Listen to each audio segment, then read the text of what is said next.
Welcome back to Porch Poppin with Verite News. I'm Roxy E. Wilson. And I'm DC Paul. In case you missed it, here's some things you need to know. Hurricane season is here, and with it comes an increased risk of scams. Here's some tips to help you avoid getting got this hurricane season. If you have sustained any damage to your home, reach out to an insurance agent or a contractor and start your claims process early. Be wary of unsolicited calls and emails. If you receive a call or email from someone you don't know, just don't respond.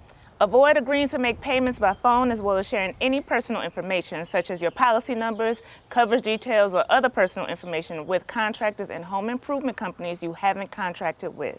Vet any potential contractors you may work with. You can verify a contractor's license with the Louisiana State Licensing Board for Contractors. Should you need an attorney, reach out to a local bar association in New Orleans or Jefferson Parish for a referral to a specialist. Most of all, don't be afraid to ask questions before and throughout the entire process of repairing your home.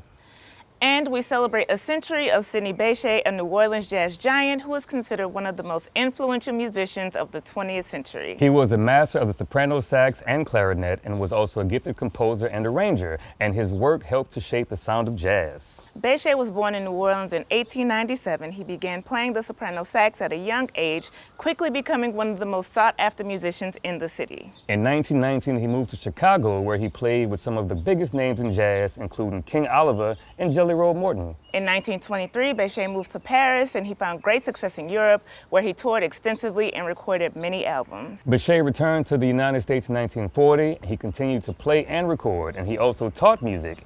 He died in 1959 at the age of 62. Bechet's legacy is immense. He is considered one of the most important figures in the history of jazz. His playing was innovative and influential, and his music continues to be enjoyed by people all over the world. That's all we have for today, y'all. Thank y'all so much for hanging out with us. Don't forget to visit veritenews.org to read these headlines plus more, and follow us across all social media. We'll see you next week.